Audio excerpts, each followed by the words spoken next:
Hello students, basic accounting term का class चल रहा है और लेक्चर नंबर 4 तक कंप्लीट हो चुका है। आज हम लेक्चर नंबर 5 बताएंगे। लेक्चर नंबर 4 में सबसे लास्ट पॉइंट बताए थे स्टॉक क्या होता है। ओके, यदि आपको कोई भी पॉइंट में प्रॉब्लम होगा तो बस कमेंट्स कर दीजिएगा, फिर हम आपको नेक्स्ट क्लास में बताएंगे। ठीक है, मतलब लेक्चर नंबर 1 से लेकर लेक्चर नंबर 4 तक में कोई भी डाउट हो तो हमें कमेंट्स अवश्य करिएगा कि सर इसमें डाउट है, क्लियर कर दीजिए। तो फिर नेक्स्ट क्लास का आपका क्लास आएगा तो उसमें हम क्लियर कर देंगे। ओके, तो सबसे लास्ट पॉइंट क्या बताए थे हम स्टॉक के बारे में, क्या बताए थे स्टॉक के बारे में। तो स्टॉक क्या होता है सो आपको पता होगा। जो भी बिजनेस में अनसोल्ड गुड्स है, ठीक है, जो भी बिजनेस में अनसोल्ड गुड्स है उसी गुड्स को हम क्या बोलेंगे, स्टॉक बोलेंगे। अनसोल्ड मतलब क्या होता है, जो बिजनेस में अभी तक बिका नहीं है, बिजनेस में अभी तक है। जैसे में कोई व्यापारी साइकिल का व्यापार कर रहा है, क्या कर रहा है, साइकिल का व्यापार। उसके पास में 50 साइकिल है, ठीक है, 50 साइकिल है। कितना है, 50 साइकिल है। यदि 20 बिक गया, यदि 30 अभी तक बचा हुआ है तो 30 इसका क्या हुआ, स्टॉक कहलाएगा। ठीक है, समझ में आ गया। 50 साइकिल है और 30 क्या है इसका, 20 इसका सेल हो चुका है, लेकिन 30 अभी तक सेल नहीं हुआ है, मतलब अनसोल्ड है। अनसोल्ड मतलब यही नहीं हुआ कि अभी तक सेल नहीं हुआ है। तो 30 अभी तक जो सेल नहीं हुआ है वही 30 साइकिल को क्या बोला जाएगा, स्टॉक बोला जाएगा। ओके, तो अब स्टॉक 2 प्रकार का होता है, इससे आगे हम बताने जा रहे हैं। ठीक है, देखिए स्टॉक कितना प्रकार का होता है, 2 प्रकार का होता है। एक होता है ओपनिंग स्टॉक और एक होता है क्लोजिंग स्टॉक। देखिए स्टॉक आपको पता चल गया कि क्या होता है। जो भी गुड्स बिजनेस में अभी तक अनसोल्ड है, अभी तक बिका नहीं है, उसको बोलते हैं स्टॉक। अब स्टॉक को स्टॉक का टाइप 2 होता है, एक होता है ओपनिंग स्टॉक, एक होता है क्लोजिंग स्टॉक। अब ओपनिंग स्टॉक क्या होता है और क्लोजिंग स्टॉक क्या होता है, ठीक है। चलिए पहला नंबर पॉइंट है आपका ओपनिंग स्टॉक।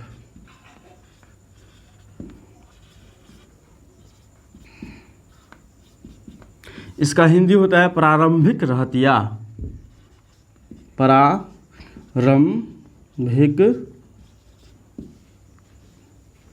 रहतिया।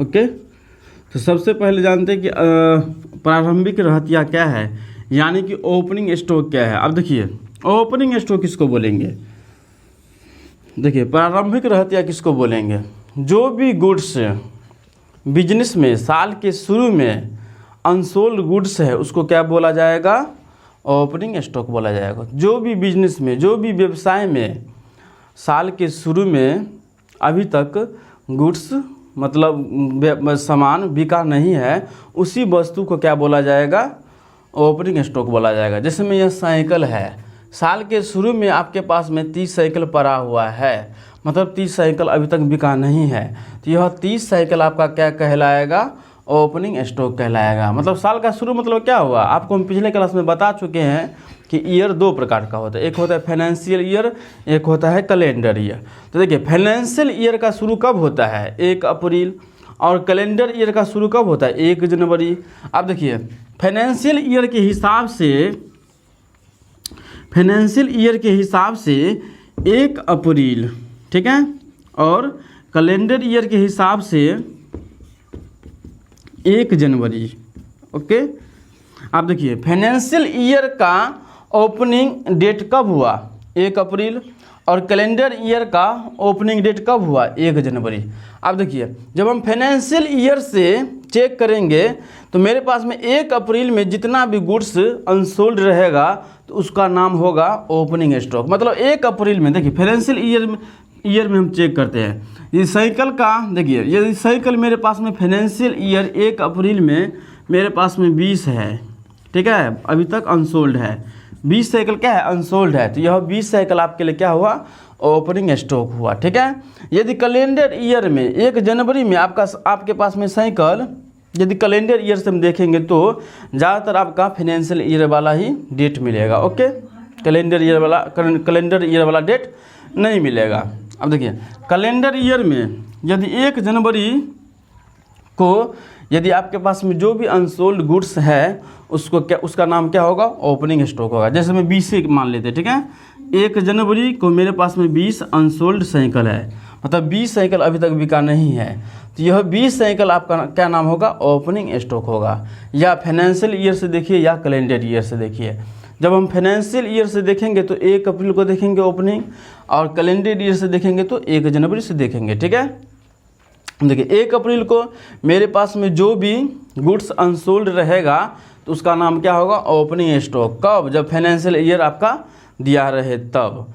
जब आपका कैलेंडर ईयर दिया रहे तो 1 जनवरी को जो भी अनसोल्ड गुड्स रहेगा उसका नाम होगा ओपनिंग स्टॉक। तो समझ में आ गया, ओपनिंग स्टॉक क्या होता है, जो भी व्यवसाय में साल के शुरू में जो भी गुड्स अभी तक बिका नहीं है वही गुड्स को क्या बोला जाएगा, ओपनिंग स्टॉक बोला जाएगा। ओके, समझ में आ गया। जो भी व्यवसाय में कोई भी व्यवसाय में, मतलब ठीक है, कोई भी व्यवसाय का मतलब कोई कपड़ा का व्यवसाय करता होगा, कोई ज्वेलर्स का व्यवसाय करता होगा, कोई गेहूं का व्यवसाय करता होगा, जो भी व्यवसाय में साल के शुरू में उसके पास में जो भी गुड्स अभी तक बिका नहीं है उस गुड्स को हम क्या बोलेंगे, ओपनिंग स्टॉक बोलेंगे। जैसे कोई गेहूं का व्यापारी है, ठीक है, उसके पास में 100 क्विंटल गेहूं है, कितना है, 100 क्विंटल गेहूं। यदि उसके पास में साल के शुरू में उसके पास में बचता है 50 क्विंटल, मतलब 50 बिक गया, साल के शुरू में बचा उसके पास में 50 क्विंटल, यह 50 क्विंटल क्या कहलाएगा, ओपनिंग स्टॉक कहलाएगा। ओके, चलिए सेकेंड है आपका क्लोजिंग स्टॉक।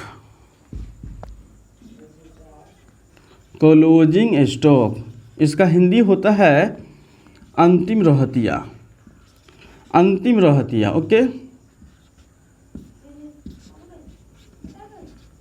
अब अंतिम रहतिया किसको बोलेंगे, अब देखिए अंत मतलब क्या हुआ, अंत, इंड।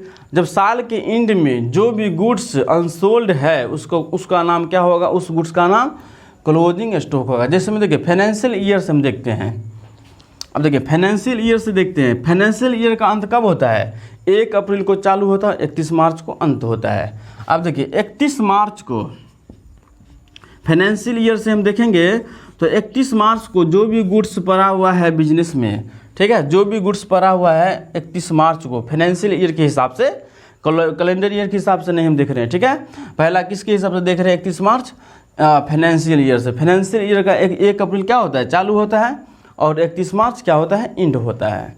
अब देखिए फाइनेंशियल ईयर के हिसाब से हम देखेंगे तो 31 मार्च को जो भी स्टॉक, जो भी गुड्स मेरे पास में पड़ा हुआ है अभी तक सेल नहीं हुआ, उस गुड्स का नाम क्या होगा, क्लोजिंग स्टॉक। जैसे हम देखिए हम भी साइकिल का एग्जांपल लिए थे, ठीक है, जैसे देखिए 1 अप्रैल को मेरे पास में 20 साइकिल था तो उसका नाम था ओपनिंग स्टॉक, और 31 मार्च को हम चेक किए तो मेरे पास में 2 साइकिल बचा, मतलब 18 साइकिल क्या हुआ, सेल हो चुका है साल के अंत आते आते, मतलब 2 साइकिल सिर्फ बचा है मेरे पास में फाइनेंशियल ईयर 31 मार्च को। तो 2 साइकिल का नाम क्या होगा, क्लोजिंग स्टॉक। ओके, जो भी व्यवसाय में साल के अंत में जो भी गुड्स अनसोल्ड है उस गुड्स का नाम क्या होगा, क्लोजिंग स्टॉक होगा। ठीक है, अब देखिए कैलेंडर ईयर के हिसाब से देखते हैं तो कैलेंडर ईयर का अंत कब होता है, 31 दिसंबर को। कब होता है, एंड 31 दिसंबर को। जैसे में 1 जनवरी चालू हुआ, आप देखिए 2022 हम जैसे अपने लोग कैलेंडर ईयर यूज करते हैं, 2022 आपका 1 अप्रैल को चालू हुआ तो इसका अंत कब होगा, 31 दिसंबर को, फिर 1 जनवरी को आपका नया साल आ जाएगा 2023। अब देखिए 31 दिसंबर को कैलेंडर ईयर के हिसाब से 31 दिसंबर को जो भी गुड्स मेरे पास में पड़ा हुआ है अभी तक सेल नहीं हुआ उस गुड्स का नाम क्या होगा, क्लोजिंग स्टॉक होगा। ओके, क्या नाम होगा, क्लोजिंग स्टॉक होगा। जैसे भी यही 20 साइकिल था 1 जनवरी को मेरे पास में अनसोल्ड, तो यह 20 साइकिल का नाम हम क्या दिए थे, ओपनिंग स्टॉक।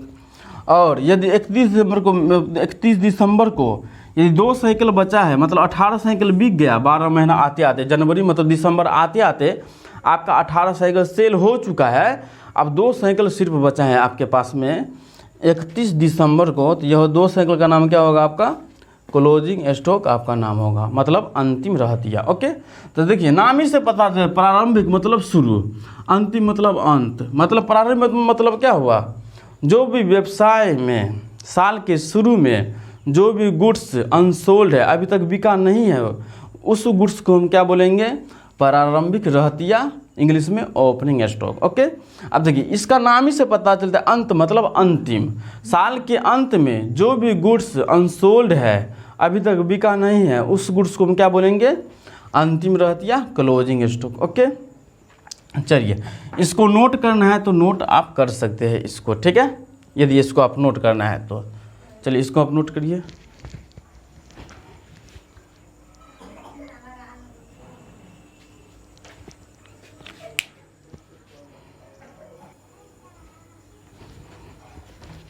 चलिए नोट हो गया, तो इसको हम मिटा देते हैं, आगे हम चलते हैं। ओके, यदि कोई भी डाउट हो तो बस क्या करना है आपको? कमेंट्स कर देना है, ठीक है, इसका रिप्लाई हम ज़रूर देंगे। ओके, क्योंकि बेसिक अकाउंटिंग टर्म आपको स्ट्रॉन्ग होना बहुत ज़रूरी है। ओके, यदि आप 11th क्लास नहीं पढ़े तब तो और आपका स्ट्रॉन्ग होना ज़रूरी है। ओके, यदि आप पढ़े हैं तो आपका थोड़ा वीक भी रहेगा तो चलेगा, क्योंकि आप थोड़ा पढ़ चुके हैं, आपको समझ में भी आता होगा। ठीक है, जो 11th नहीं पढ़ रहा होगा उसके लिए तो समझिए रामबाण, ये समझिए है, ठीक है, जैसे होता है ना, समझे, 11th क्लास के लिए सबसे यह इम्पोर्टेंट क्लास है, बेसिक अकाउंटिंग टर्म। ज़्यादातर हम खासकर इसी के लिए चालू किए जो 11th क्लास में बेसिक अकाउंटिंग टर्म नहीं पढ़ा होगा, क्योंकि बहुत जगह बेसिक अकाउंटिंग टर्म क्लास में नहीं पढ़ाता है। ठीक है, 11th में खासकर 11th में जो मेन चैप्टर होता है वही स्टार्ट कर देता है, जो उसका यह सब चैप्टर होता है बेसिक अकाउंटिंग टर्म, जो मेन होता है ना, मतलब बेसिक जो होता है वह स्टार्ट नहीं करता है, उसका जो मेन चैप्टर होता है वही से चालू करते हैं, जैसे जर्नल हो गया, लेजर हो गया, ट्रायल बैलेंस हो गया, फाइनल अकाउंट हो गया, यही सब चीज़ ख़त्म करके इंड कर देता है। लेकिन हम ऐसा नहीं करेंगे, लेकिन इसलिए हम इसको जो भी बीकॉम फर्स्ट ईयर में आए हैं 11th में नहीं पढ़े हैं, इसलिए हम यह ऐसा आपका शुरू से पढ़ाते हैं कि आपका बेस स्ट्रॉन्ग रहे अकाउंट का। ओके, यदि 11th में हैं तो 11th में हैं तो आप भी देख सकते हैं वीडियो को। ठीक है, यदि आप 11th क्लास में हैं तो आप भी इस क्लास को देख सकते हैं। ओके, यदि इस बार नए आप 11th में आए हैं तो इस क्लास को आप कंटिन्यू देख सकते हैं, फर्स्ट क्लास से, पहला क्लास से लेकर आज का क्लास और आने वाला क्लास भी आप देख सकते हैं यदि आप 11th क्लास में है तो। ओके, चलिए तो आगे हम चलते हैं 3 नंबर पॉइंट, इंट्री। इंट्री का हिंदी होता है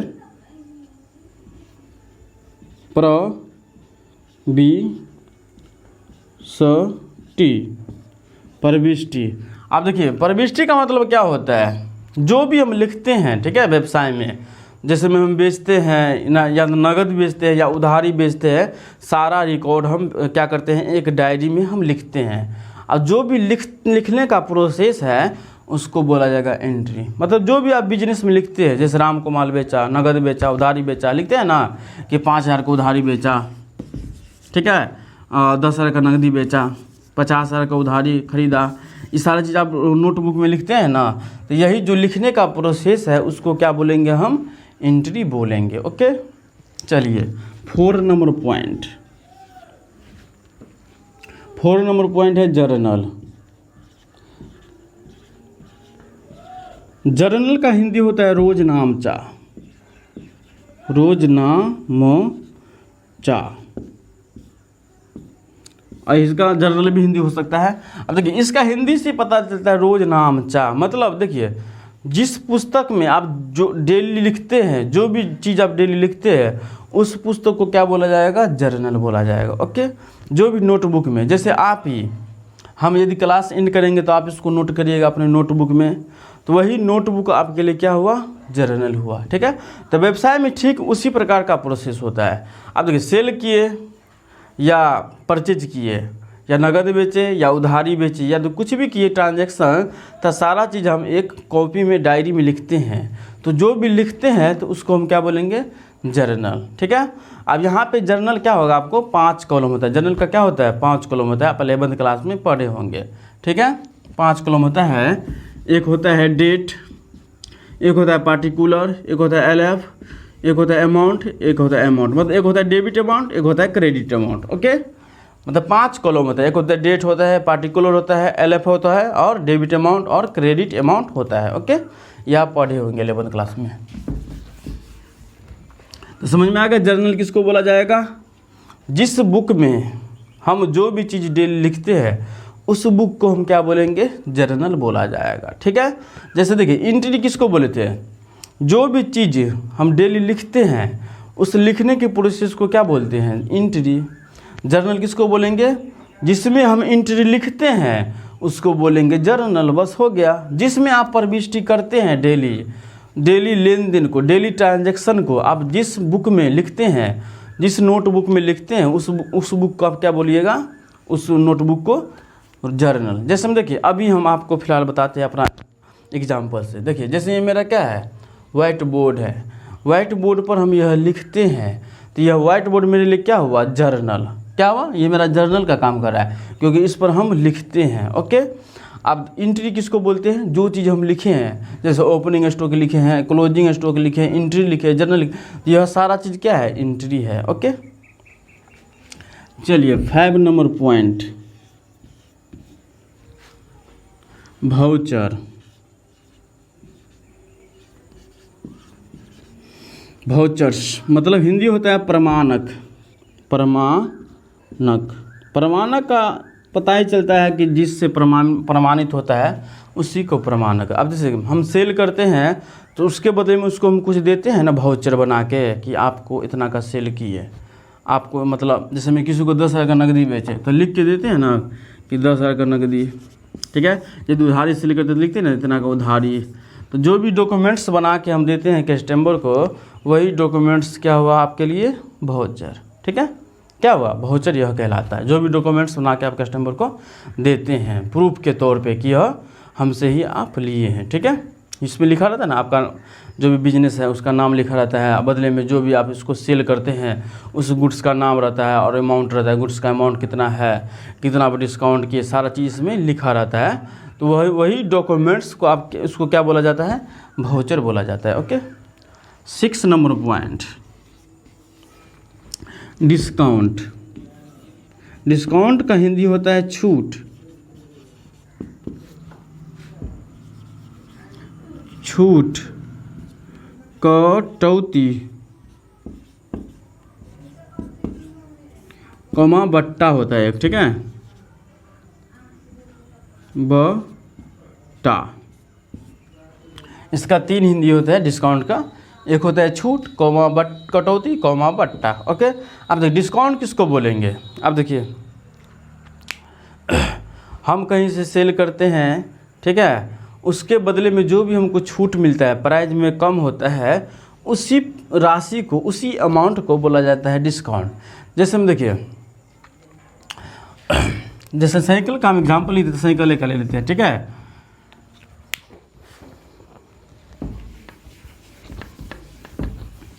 जैसे 100 साइकिल हम परचेज किए, ठीक है। 100 साइकिल होलसेलर वाले से हम परचेज किए। कितना साइकिल, 100 साइकिल, 100, ठीक है। एक का बनता है 3,000, मतलब बन गया 3 लाख रुपया, लेकिन उसको हम दिए मात्र 2,80,000 रुपया। 20,000 रुपये क्या हुआ, कम हुआ, प्राइस में कम हुआ ना। वही 20,000 आपके लिए क्या हुआ, डिस्काउंट हुआ। समझ में आ गया। जितना प्राइस है उस प्राइस से कम प्राइस पे यदि गुड्स हमको देता है, ठीक है, हम परचेज करते हैं, वही जो कम प्राइस है उसको बोला जाता है डिस्काउंट। देखिए अब डिस्काउंट 2 प्रकार का होता है। चलिए यहाँ पे समझाने का प्रयास करते हैं।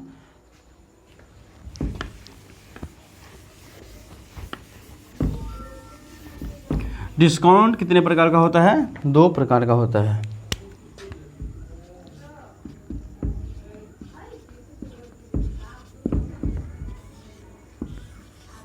एक होता है ट्रेड डिस्काउंट,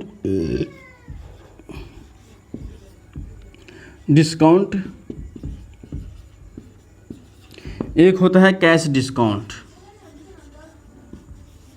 आप देखिए ट्रेड मतलब हिंदी क्या होता है, व्यापारिक छूट। जो व्यापार द्वारा हमको छूट दिया जाता है उसको बोलते हैं व्यापारिक छूट। अब देखिए यह ट्रेड डिस्काउंट किसको बोला जाएगा, यह 7 नंबर पॉइंट है आपका।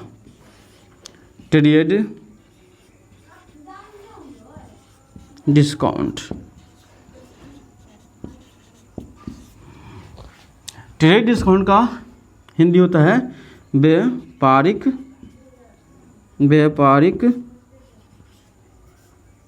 छूट या कटौती। ओके, अब व्यापारिक छूट किसको बोला जाएगा। अब देखिए जैसे हम साइकिल का एग्जांपल तो साइकिल का एग्जांपल लेके आपको समझाते हैं। देखिए जैसे मैं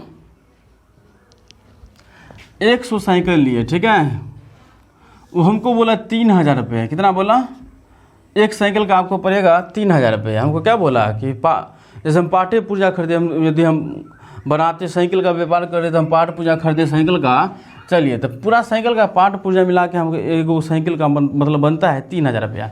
चलिए साइकिल का डायरेक्ट लेते हैं कि 100 साइकिल हम खरीदे, ठीक है, उसका बना 3000 रुपया एक साइकिल का दाम, तो हमको बना 3 लाख रुपया। तो उसको बोले कि देखिए हम आपसे इतना साइकिल एक ही बार में ले रहे हैं, 100 साइकिल होलसेलर वाले को, उसके बदले हमको आप कुछ छूट दीजिए, ठीक है, जितना इसका प्राइस बनता है उस पर हमको छूट दीजिए, जितना इसका प्राइस बनता है उस पर हमको आप थोड़ा छूट दीजिए। अब देखिए इसका बना 3000 रुपया, कितना बना 3000 रुपया। हम 100 साइकिल खरीदे तो हमको दिया कितना छूट, हम मान के चलिए 3 लाख रुपया बनता था और हमको दिया यह 50,000 का छूट। ओके, इसको कितना हम पे किए होंगे, 2.5 लाख रुपये पे किए होंगे, 2.5 लाख रुपया पे किए होंगे। अब जो 50,000 का जो डिस्काउंट मिला है एक बार में खरीदने में, जैसे 100 साइकिल खरीदे और इसका बनता था 3 लाख रुपया, लेकिन हमको 50,000 डिस्काउंट करके 2.5 लाख रुपया लिया, तो यह 50,000 क्या हुआ, यह 50,000 क्या हुआ, 50,000 बोला जाएगा ट्रेड डिस्काउंट। ठीक है, 50,000 को किसको बोला जाएगा, ट्रेड डिस्काउंट को बोला जाएगा। ओके, होलसेलर द्वारा ही ट्रेड डिस्काउंट दिया जाता है। Okay, 8 number point, cash discount मतलब नगद डिस्काउंट छूट। अब देखिए नगद छूट किसको बोलेंगे हम, नगद छूट। अब देखिए एक एग्जांपल से हमको समझाते हैं। जैसे देखिए मान के चलते मेरा 2.5 लाख बना है, 2.5 लाख में 2.5 लाख यह बना है, इसको हम अभी पे किए 1 लाख रुपया, मान के चलते 1 लाख रुपया नकदी पे किए, तो 1.5 लाख का तो उधारी रह गया ना। ठीक है, यह 1.5 लाख का मैन्युफैक्चरर के पास में या होलसेलर के पास में मेरा क्या है, उधारी रह गया। अब उधारी जब रह गया तो एक बिल बनवाए 3 महीना का। ठीक है, कि बोले आपको हम एक बिल हमको आप बना दीजिए, हम 3 महीना के बाद आपको हम पैसा दे देंगे, हम इसको बोले। ओके, अब देखिए 1.5 लाख का बिल बना, कितना महीना का, 3 महीना का। यह मेरा एग्रीमेंट बन गया। ठीक है, कि 3 महीने के बाद ही इसको हम 1.5 लाख रुपया चुकाएंगे। लेकिन 3 महीना से पहले, ठीक है, 3 महीना से पहले इसको हम 1.5 लाख रुपया देते हैं, तो इसको हम बोलते हैं कि देखिए आपका एग्रीमेंट बना था 3 महीना का, लेकिन हम आपको 3 महीना से पहले दे रहे हैं। जैसे में देखिए हम इसको 1 महीना के बाद ही देते, जैसे में देखिए जनवरी में हम खरीदे और जनवरी के लास्ट में इसको हम पैसा देने चले गए, हम देने चले गए। ओके, किसको, इसको मतलब होलसेलर वाले को। 3 महीना का क्या बना था, एग्रीमेंट बना था, लेकिन इसको हम 1 महीना बाद ही दे रहे हैं, मतलब 2 महीना पहले इसको हम पैसा दे रहे हैं कि नहीं दे रहे हैं, 2 महीना पहले दे रहे हैं, मतलब निश्चित समय से पहले इसको हम पैसा पेमेंट कर रहे हैं होलसेलर वाले को। कितना, निश्चित समय से पहले। तो उसको बोले कि उसके बदले में हमको कुछ आप डिस्काउंट दे दीजिए, क्योंकि हम निश्चित समय से पहले ही आपको हम पैसा दे रहे हैं। ओके, क्या है, निश्चित समय से पहले ही पैसा हम आपको दे रहे हैं, तो उसके बदले हमको कुछ % इसमें डिस्काउंट दे दीजिए। तो मान के चलते हैं इसमें हमको दे दिया 10,000 का डिस्काउंट, तो वही 10,000 का डिस्काउंट आपका क्या कहलाएगा, कैश डिस्काउंट कहलाएगा, नगद डिस्काउंट। ओके, समझ में आ गया। मतलब समय से पहले जब पैसा हम चुकाएंगे और उसके बदले में जो भी डिस्काउंट मिलेगा उसको हम क्या बोलेंगे, कैश डिस्काउंट बोलेंगे। ओके, तो समझ में आ गया। आज का क्लास यहीं पे हम एंड करते हैं। 1 से लेकर 8 नंबर पॉइंट तक क्लियर हो चुका है। यदि ना क्लियर हो तो हमें कमेंट्स कर दीजिएगा कि इसमें क्लियर नहीं है, फिर आने वाला जो क्लास होगा आपका उसमें हम क्लियर कर देंगे, ठीक है। यदि किसी भी पॉइंट में इसमें से क्लियर ना हो, 1 से लेकर 8 नंबर पॉइंट तक में, ओके। तो मिलते हैं नेक्स्ट क्लास में, जब तक के लिए बाय बाय।